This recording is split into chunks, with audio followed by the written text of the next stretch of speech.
Hello dear students, welcome back to our channel being smart education.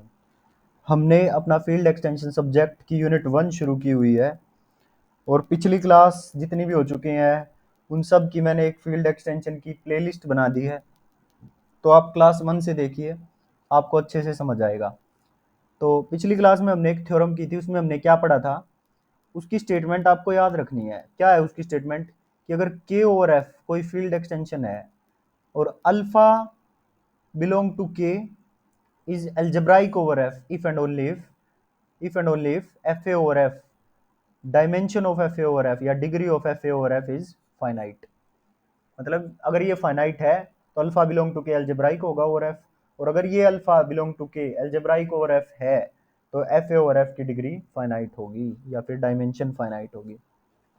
Remark, in the above theorem we have proved that if A is algebraic over F, और एक और बात ध्यान रखनी है कि अगर ए या फिर अल्फा एल्जेब्राइक ओवर एफ है then capital F A open bracket is equal to F close bracket A, ये दोनों इक्वल होंगे। और इन दोनों का मतलब भी समझाया हुआ है पिछली क्लास में, जिसने भी ना देखी हो लास्ट वीडियो वो देख सकते हैं। अब हम अगली थ्योरम करेंगे, नेक्स्ट थ्योरम। स्टेटमेंट को ध्यान से समझना है क्योंकि स्टेटमेंट समझ आ गई तो आधा काम वही हो जाएगा। Let K over F be a finite extension of degree F. K over F कोई फाइनाइट एक्सटेंशन गिवन है जिसकी डिग्री कितनी है n, and L over K be a finite extension of degree m, then L over F is finite extension of degree mn। याद कैसे रखना है, L over के मतलब एल अपॉन के लिख लो। याद करने का तरीका है, ये कोई लॉजिक नहीं है। क्लियर? तो ये किसके इक्वल होगा, एल ओवर एफ के, मतलब के से के हट जाएगा और एल ओवर एफ आ जाएगा। ये याद करने का तरीका है बस कि एल ओवर एफ किसके इक्वल होगा, एल ओवर के डॉट के ओवर एफ। मतलब अगर इसकी डिग्री एम है, इसकी डिग्री एन है, तो एल ओवर एफ की डिग्री क्या होगी, एम डॉट एन। ये हमको प्रूव करना है। अब आगे देखिए, इसी स्टेटमेंट को हम एक और तरीके से बोल सकते हैं, वो है prove that finite extension of a finite extension is also a finite extension. मतलब कोई फाइनाइट एक्सटेंशन है, उसका प्रोडक्ट किसी और फाइनाइट एक्सटेंशन के साथ करेंगे तो हमें फाइनाइट एक्सटेंशन ही मिलेगी। ये हमको प्रूव करना है। गिवन एल ओवर के is a finite extension such that degree of L over के इज इक्वल टू एम, या फिर डायमेंशन ऑफ एल ओवर के इज इक्वल टू एम हमने मान लिया। That is dimension of L over के is equal to M. अच्छा, इसकी डायमेंशन m है, मतलब इसके बेसिस में m एलिमेंट होंगे। So let x1 x2 xm be basis of l over k।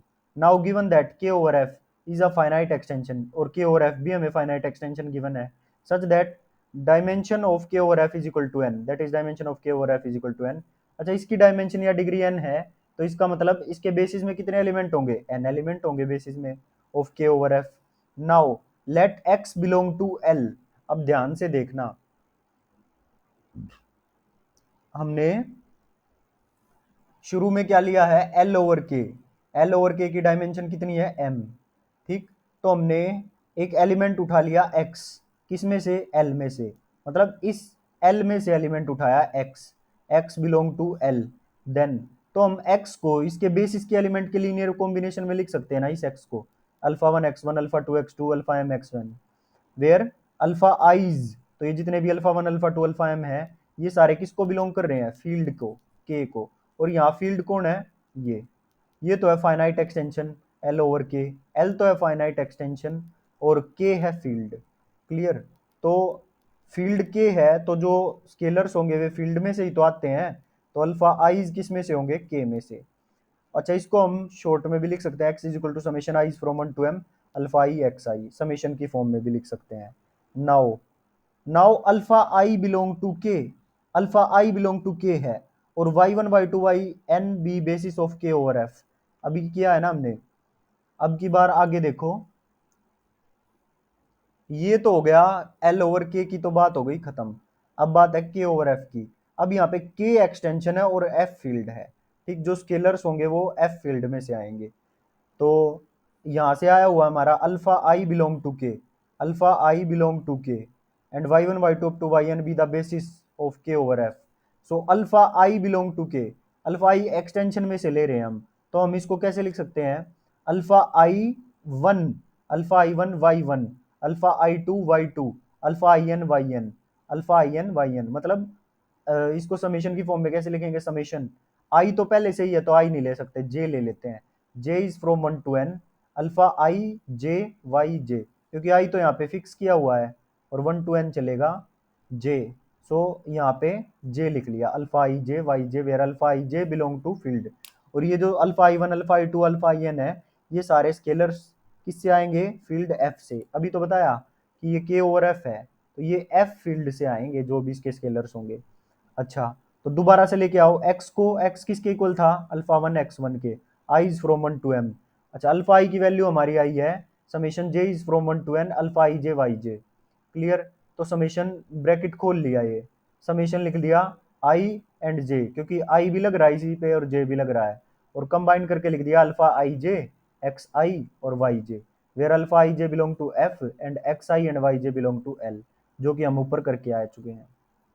अब आगे देखो, इस समेशन को जब हम ओपन करेंगे तो हमें क्या मिलेगा, तो देखो X one Y one, x one Y one x one Y two X one मतलब वन फिक्स कर लिया, फिर X two Y one x two Y two X two Y two और X N Y N, X two fix किया है तो X two Y N आएगा, X two Y N, क्योंकि एक्स टू फिक्स है, एक्स टू यहाँ भी X two आएगा, एक्स टू वाई एन। तो लास्ट में dash dash dash x N y one x N y two x N Y n spans L over F, तो ये इसका spanning set आ गया एल ओवर एफ। ये कितने elements हैं, एम एन एलिमेंट्स होंगे, we claim that m n elements are L I over F. अब हमें प्रूव क्या करना है, ये तो आ गया कि एम एन एलिमेंट्स होंगे जो कि स्पेन कर रहे हैं एल ओवर एफ। अब हमें प्रूव करना है कि ये एल आई है, लीनियरली इंडिपेंडेंट है ओवर एफ। अच्छा, यही पेज दोबारा से आ गया, चलिए, एल आई ओवर एफ यहाँ तक हो गया, we claim that m n elements are L I over F linearly independent over F. So if x is equal to zero, अगर हमारा एक्स जीरो के इक्वल है, तो एक्स किसके इक्वल आ गया था, कुल मिला के एक्स आ गया था, एक्स किसके इक्वल आ गया था, समेशन अल्फा आई जे एक्स आई वाई जे, तो इसको हमने नीचे लिख लिया, एक्स जीरो है तो zero is equal to I J alpha I J X I Y J. इतना आया समझ। तो अब मैंने क्या किया, दोनों समेशन को अलग अलग कर लिया, summation I is from 1 to m summation J is from 1 to n alpha I J Y J अंदर और एक्स आई को लिख लिया बाहर, summation I is from 1 to m। अच्छा, ये किसके इक्वल था, ये सारी चीज अल्फा आई के इक्वल थी बाय इक्वेशन वन, तो ये हो गया alpha I x i by equation one. Since alpha I belong to K, alpha i K को बिलोंग कर रहा है, और x one x two up to x m are linearly independent over K, और ये सारे लीनियरली इंडिपेंडेंट है क्योंकि बेसिस के एलिमेंट है। तो हम अल्फा आई अगर जीरो होगा, alpha i over K implies alpha i is equal to zero for i one two up to m, तो अल्फा आई क्या किसके इक्वल हो जाएगा, जीरो के। Now zero is equal to alpha i, zero put कर दो alpha आई को, alpha I की वैल्यू क्या थी, summation J is from 1 to n alpha I J Y J, where alpha I J belong to F. Since y one Y two up to Y n are linearly independent over F, so alpha I j is equal to zero. तो क्योंकि linearly independent है ये y one Y two to Y n over F, so सारे के सारे scalars, ये linearly independent की definition है, कभी कंफ्यूज हो, ये अल्फा आई हमने जीरो क्यों लिया, क्योंकि ये alpha I belong to K है और x one x two x m basis के एलिमेंट है which are linearly independent over K, तो ये सारे के सारे स्केलर्स जो होंगे क्योंकि ये लीनियरली इंडिपेंडेंट है ये सारे जीरो होंगे। क्लियर, और आई वन टू एम, तो अल्फा आई को जीरो पुट कर दिया, और अल्फा आई था किसके equal, summation J is from 1 to n alpha I J Y J, where alpha I J belong to field F. और ऐसे ही y one Y two Y n are linearly independent over F, so alpha ij is equal to 0 for j1 to n, thus alpha ij is equal to 0 for I1 to m and j1 to n, so xiyj where I is from 1 to m and j is from 1 to n is a linearly independent set। तो ये दोनों linearly independent हो गए, तो x i dot y j भी linearly independent होगा। So dimension of L over F is equal to m n, और एक की डायमेंशन एम है एक की एन है, तो दोनों के प्रोडक्ट की कितनी होगी, एम एन। तो यही तो हमको प्रूव करना था। तो देखो ध्यान से एक बार रिवाइज कर लेते हैं इसमें हमने क्या किया है। देखो कुछ नहीं किया, स्टार्टिंग में हमने क्या किया, जो भी गिवन था हमने लिख लिया कि एल ओवर के फाइनाइट एक्सटेंशन है जिसकी डायमेंशन एम है। अच्छा, डायमेंशन एम है तो उसके बेसिस में भी एम एलिमेंट होंगे, वो बेसिस हमने लेट कर लिया। ठीक, और हमें के over F finite extension given थी जिसके अंदर एन एलिमेंट्स थे और उसकी डायमेंशन हमने एन मान ली। तो एन है डायमेंशन तो उसके बेसिस में एन एलिमेंट होंगे। फिर हमने कोई एलिमेंट उठा लिया एक्स, जो कि हमने जो एल ओवर के फाइनाइट एक्सटेंशन दी हुई थी एल में से उठा लिया। तो उसकी फील्ड में जो एलिमेंट है, क्योंकि फील्ड के है तो स्केलर्स फील्ड में से उठाए जाएंगे। तो हमने लिख लिया x is equal x belong to L, so x is equal to alpha one x one, इसके लीनियर कॉम्बिनेशन में लिख लिया। जब इसको छोटी फॉर्म में लिख लिया तो एक्स इसके इक्वल आया। नाउ तो ये अल्फा आई बिलोंग टू के हो गए। और ये दूसरी फाइनाइट एक्सटेंशन क्या थी, के ओवर एफ, कि अगर के में से ले रहे हो तो फिर फील्ड एफ होगी, स्केलर्स एफ में से आएंगे। तो alpha I belong to K है, सो अल्फा आई किसके इक्वल हो गया, alpha I one Y one, alpha I two Y two, alpha I N Y n. तो ये अल्फा आई जे, इसको स्मॉल फॉर्म में लिखेंगे तो जे वन टू एन जाएगा क्योंकि आई तो फिक्स है। सो अल्फा आई जे वाई जे हो गया, alpha I J belong to field F. Clear, क्योंकि अब की बार फील्ड एफ है और फाइनाइट एक्सटेंशन क्या है के। सो हमने एक्स किसके इक्वल लिया था, इसके इक्वल। अल्फा आई की वैल्यू पुट कर दी यहाँ पे, सारा एक समीशन बना के लिख दिया alpha I J belong to F. फिर हमने क्या किया, ये सेट बना लिया x one Y one x one Y two, ये स्पैन्स एल ओवर एफ, ये स्पैन करता है एल ओवर एफ। बस हम हमें ये प्रूव करना है ये एम एन एलिमेंट है, और ये प्रूव करना है कि ये जो सेट है वी क्लेम दैट ये एम एन एलिमेंट्स हैं और लीनियरली इंडिपेंडेंट ओवर एफ है। हम इसको कैसे प्रूव कर लेंगे, लीनियरली इंडिपेंडेंट प्रूव करना है ना हमको। तो हम पहले क्या करेंगे, अगर एक्स जीरो के इक्वल है, अगर एक्स जीरो के इक्वल है तो क्या होगा, तो एक्स की जगह जीरो पुट कर दो, समेशन खोल दो। अच्छा, तो हमने क्या किया, पहले अंदर एक्स आई था वाई जे बाहर था, तो हमने अब की बार वाई जे को अंदर ले लिया। और ये सारी चीज किसके इक्वल है, अल्फा आई के equal. So summation I from one to M alpha I x i बच गया by one, since alpha I belong to K and x one x two up to x m are linearly independent over K. अच्छा, linearly independent है तो जरूर, क्योंकि ये basis के element है तो लीनियरली इंडिपेंडेंट होगा। और alpha I belong to K है, तो यहाँ से आ गया कि अल्फा आई जीरो होंगे क्योंकि लीनियरली इंडिपेंडेंट है सारे for i from one to m. तो जीरो पुट कर देंगे अल्फा आई को, अल्फा आई की वैल्यू थी ये और हमने इसको पुट कर दिया zero, where alpha I J belong to field F. Since ऐसे ही y one Y two Y n are linearly independent over F and so alpha I j is equal to zero. अच्छा, linearly independent है तो यहाँ से भी alpha आई जे किसके इक्वल होगा, जीरो के। अल्फा आई जे जीरो के इक्वल है और i one two one m के बीच में है और जे भी वन टू एन के बीच में है। तो x I Y j where i is from one to m j is from one to n are linearly is a linearly independent set. तो dimension of L over F is equal to m dot n, this is equal to dimension of L over K dot dimension of K over F. यही हमको prove करना था। Next एक remark है, if f is contained in e is contained in k and a belong to k is algebraic element over f। f e में contained है, e k में contained है और a belong to k है जो कि algebraic element है over f। So e a over e की डायमेंशन छोटी होगी एफ ए ओवर एफ की डायमेंशन के। मतलब जो छोटा है ना एफ ए ओवर एफ, उसकी जो डायमेंशन होगी वो तो बड़ी होगी, और है ई बड़ा सेट पर फिर भी ई ए ओवर ई की डायमेंशन छोटी होगी, उल्टा होगा। तो चलो इसके प्रूफ से पहले एक एग्जांपल देख लेते हैं फिर अच्छे से समझ आएगा। अल्फा अंडर रूट टू ले लिया मैंने, ठीक।